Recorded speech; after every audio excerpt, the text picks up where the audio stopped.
अच्छा, इनको कैसर हिंद भी कहा जाता था, कैसर हिंद। अगले पे आ जाओ। 177वीं जयंती है। रेलवे वालों तुम तो यही याद रखना, उत्तर प्रदेश पुलिस, बिहार पुलिस वालों पेंटिंग के नाम याद रखना। एसएससी वाले मेरे दोस्त, वो जो बुद्ध ग्रह के क्रेटर का नाम है वो वाला पॉइंट याद रखना, क्योंकि हम पढ़ाते हैं एसएससी, रेलवे और पुलिस एग्जाम जो इधर उधर के हैं वो सब आपके राज्यों के, इधर उधर नहीं भैया, ऐसे मारो मेरे गाल पे, बड़े इंपॉर्टेंट एग्जाम है वो। आइए अगले पे, ये वाली लाइन देखो, he is known as the papa modern Indian painting. पापा है ये, पापा, ठीक है। आइए अगले पॉइंट, अगले ये कुछ अन्य जयंतियां मना लीजिए हमारे साथ, ठीक है, कुछ अन्य जयंतियां मनाइए। अगले पॉइंट, निम्न में से किस दिन आयुष्मान भारत दिवस, अभी थोड़ी देर पहले हम लोग पढ़े हैं कि लोनावाला में आयुष्मान के ऊपर बैठक की गई है 30 अप्रैल को, उसके बाद 1-2 मई को वहां बैठक हो रही है। तो आयुष को बढ़ावा देने के लिए आयुष प्रधानमंत्री जन आरोग्य योजना, ये ना प्रधानमंत्री जन आरोग्य योजना, पीएम जय आयुष्मान भारत योजना लॉन्च की गई थी। इस योजना के अंतर्गत लोगों को आयुष औषधियों के बारे में जानकारी देने के लिए इस तरीके के दिन को मनाया जा रहा है, ठीक है ना। और इस योजना की घोषणा 2018 में की गई थी। तो अगर आपसे कभी पूछे कि आयुष मंत्रालय का गठन कब हुआ, मंत्रालय का गठन हुआ था 2014 में, ठीक है ना। और आयुष योजना कब आई, 2018 में। और आयुष दिवस, भारतीय दिवस कब मनाया जाता है, 30 अप्रैल। यही 3-4 क्वेश्चन। और आयुष मंत्रालय कौन देगा, यही 3-4 क्वेश्चन। या फिर पूछेगा आयुष के ऊपर इस बार बैठक कहां हुई, लोनावाला महाराष्ट्र में हुई। इन 5 के अलावा पूछ क्या सकता है, सही कह रहे हैं कि नहीं। चलिए अगले पॉइंट पे आएंगे। अब ये कुछ अन्य दिवस है जिसमें कि सबसे इंपॉर्टेंट विश्व विद्यालय। देखो हमें पढ़ाना तो सब पड़ेगा, लेकिन अगर उसी में से ये भी बताया जाए कि सर ये इंपॉर्टेंट, अब पिछली बार का एमटीएस में ये इंपॉर्टेंट है, तो अब कोई भी एग्जाम तो ये इंपॉर्टेंट है। अगले पे आ जाएंगे। कमला प्रसाद विशेषर को निम्न में से किस देश का, कमला भाई या कमला बहन, कमला भाई या कमला बहन। सर देखिए बात ऐसी है, त्रिनिदाद एंड टोबैगो, राजधानी पूछ सकता है रेलवे के बच्चों से, या ये भी port of Spain, Trinidad and Tobago Caribbean द्वीप समूह साइड आपके पोर्ट ऑफ स्पेन, इसकी एक टीम भी पहले खेलती थी, ठीक है ना। ये नए अध्यक्ष बनी है। पहले याद रखना त्रिनिदाद एंड टोबैगो लल्ला 1962 में आजाद हुआ। एक तो इसका हिस्ट्री जान लो, किससे आजाद हुआ, ब्रिटेन से। 1962 में ब्रिटेन से आजाद हुआ और 1967 में एक रिपब्लिकन स्टेट बना, गणतंत्र बना, ठीक है ना, गणतंत्र बना। ये भी याद रखोगे, पहले तो 2 पॉइंट ये याद रखो। अच्छा, सीजीएल, सीएचएसएल, इन तरीके के एग्जामों में निश्चित तौर पे इनकी पार्टी का नाम पूछ सकता है। यूनाइटेड नेशनल कॉन्फ्रेंस, जब भी राष्ट्रपति उपराष्ट्रपति पढ़ा करें किसी देश के, यूनाइटेड नेशनल कॉन्फ्रेंस, तो ये जरूर पढ़ा करें कि वो किस पार्टी से बिलोंग करती है, यूनाइटेड नेशनल कॉन्फ्रेंस। अभी त्रिनिदाद एंड टोबैगो चर्चा में था इमरजेंसी की वजह से। सबसे इंपॉर्टेंट बात, पहला अफ्रीकन देश, फर्स्ट अफ्रीकन देश है त्रिनिदाद एंड टोबैगो, अफ्रीकन देश जिसने भारत का यूपीआई एक्सेप्ट किया था। पहला अफ्रीकन देश है, ये मोस्ट इंपॉर्टेंट इसका, एक तो या तो ये राष्ट्रपति या तो ये पहला अफ्रीकन देश जिसने भारत का यूपीआई पेमेंट एक्सेप्ट किया, that is Trinidad and Tobago. एक और मजेदार बात आप जान लीजिए कि वो क्या कहते हैं, त्रिनिदाद एंड टोबैगो ये विश्व का सबसे बड़ा आपके क्या कहता है, डामर, डामर समझते हो वो चीज यार,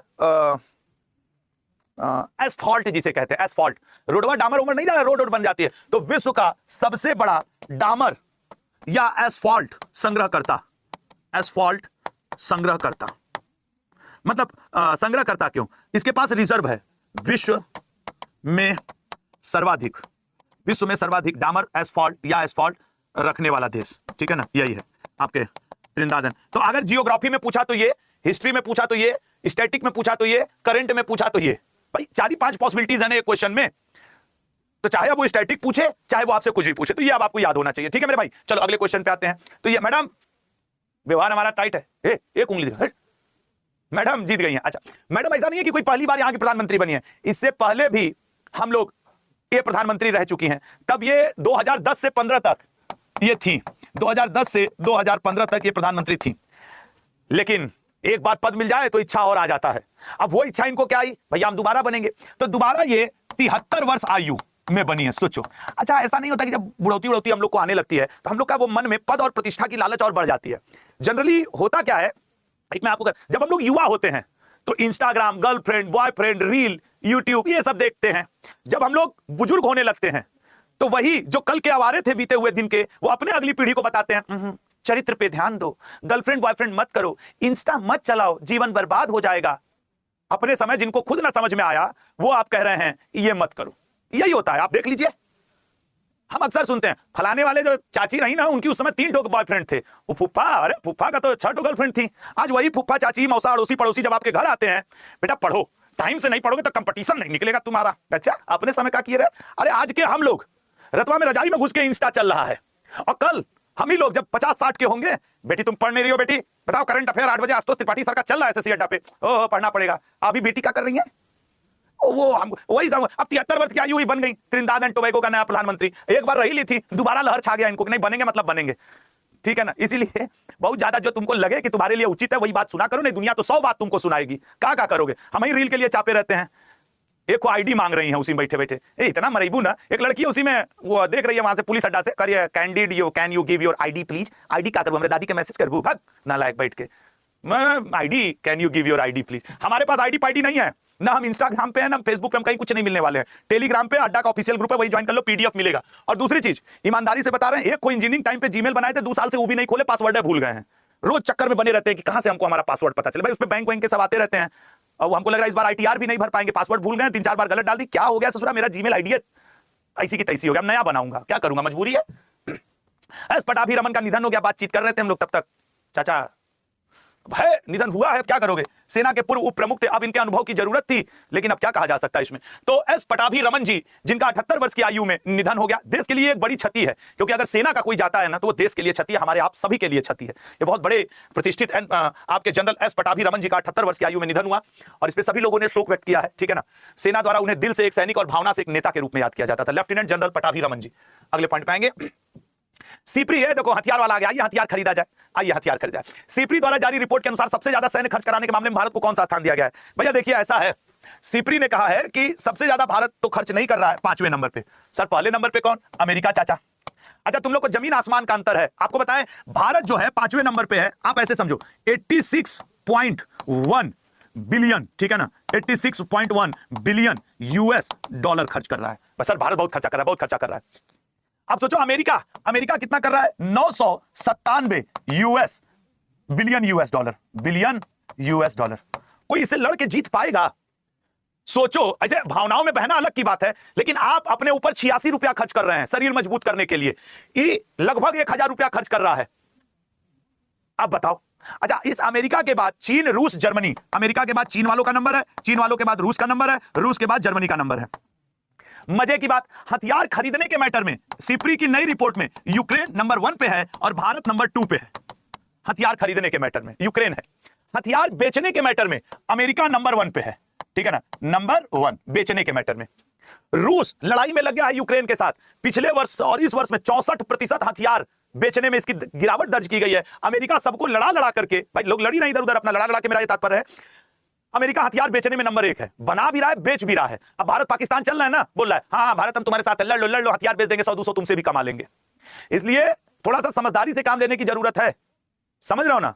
तो ये सारी चीजें हैं। अब इसमें और ज्यादा क्या ही बताएं, विश्व में भारत सबसे ज्यादा हथियार खरीदता है रूस से, और पाकिस्तान अपने देश का लगभग 81% हथियार, किस देश से 81% हथियार खरीदता है, ठीक है ना, 81% हथियार खरीदता है चाइना से।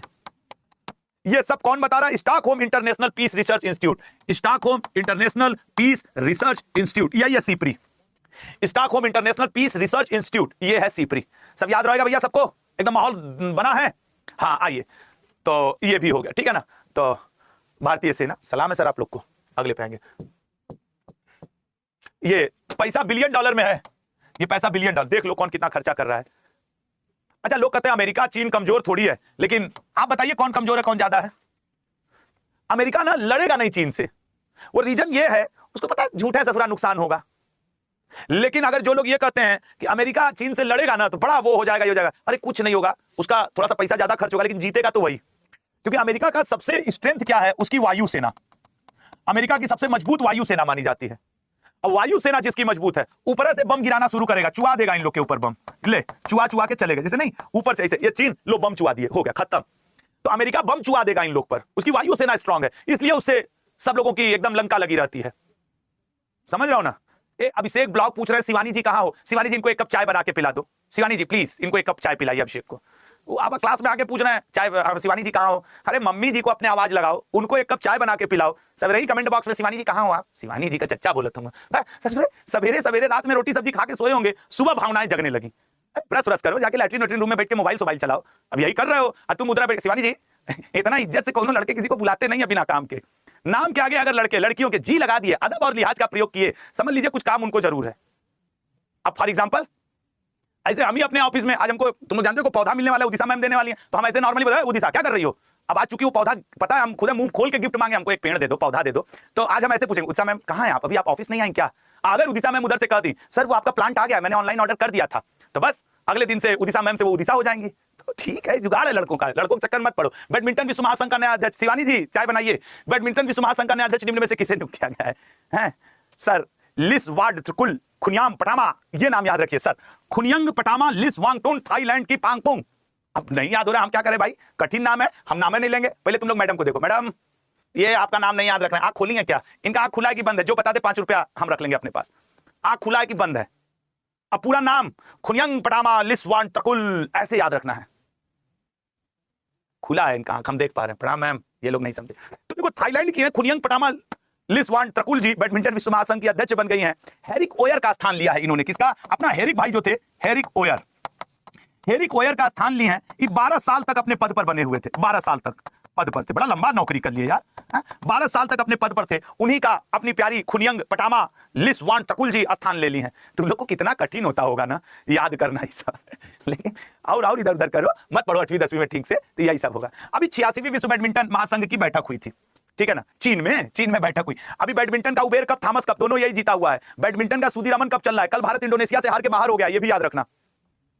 और फ्रांस के अपने भाई हैं एंटियन थोबोइस, वो वर्ल्ड बैडमिंटन फेडरेशन के उपाध्यक्ष चुने गए। लड़का उपाध्यक्ष चुना गया भाई, फ्रांस के अपने भाई, फ्रांसीसी भाई, ठीक है ना, उपाध्यक्ष चुना गया। ठीक है, तो अब आप ये याद रखेंगे, उपाध्यक्ष चुना गया है, ठीक है लाला। तो ये हो गया, आ जाओ अब बढ़िया। 2025 तटीय राज्य मत्स्य पालन सम्मेलन में कौन सी समुद्री जनगणना, अब तो जाति जनगणना की बात हो गई, लेकिन इसको जान लो, तटीय मतलब 5वीं, ठीक है ना, मत्स्य पालन कौन सी समुद्री जनगणना शुरू की गई है? 5वीं, ठीक है ना, जो मुंबई में मत्स्य पालन, पशु पालन और डेयरी मंत्रालय, पंचायती राज मंत्रालय के राजीव रंजन सिंह है, जिनको आप लल्लन सिंह भी कहते हो, उन्होंने भारत सरकार की 5वीं जनगणना मत्स्य आधारित शुरू की है। ये क्वेश्चन इसके बाद वाला बड़ा इंपॉर्टेंट है यार, ये मोस्ट इंपॉर्टेंट। होता क्या है, लोग जंगल में चले जाते हैं, पेड़ वेड़ काट के निकल लेते हैं। अब एआई का उपयोग किया जा रहा है कि जैसे रियल टाइम में वो पेड़ काटेंगे, तुरंत जंगल में अलार्म बजेगा, टन टन टन टन टन टन, कि भैया पेड़ कोई काट रहा है, आ जाइए। तो ये काम शुरू किया है मध्य प्रदेश ने। सबसे ज्यादा नेशनल पार्क यही है, टाइगर रिजर्व यही है, भारत का हृदय कहा जाता है, भारत का सोया प्रदेश इसको कहा जाता है, सोयाबीन के उत्पादन में आगे है। तो real time forest alarm system कहां लग गया है? जंगल में, मध्य प्रदेश के। अब जब आप इस जंगल में जाएंगे, कौनो एक पेड़ पे लगा रहेगा। अब जैसे तुम रेती उठाओगे, ये एमपी है, यहां पे लिख दिया जाए मध्य प्रदेश। अब जैसे तुम चुपके चुपके गए, उठा के हम इसका चौकी बनवाएंगे, टेबल बनवाएंगे, डाइनिंग टेबल बनवाएंगे, यहीं पे अलार्म बज जाएगा, टनटना के एकदम, ठीक है ना। मत काटिएगा पेड़, बहुत खतरनाक है चीज। तो मध्य प्रदेश भारत का पहला एआई रियल टाइम में, जैसे पेड़वा पैसे लगा के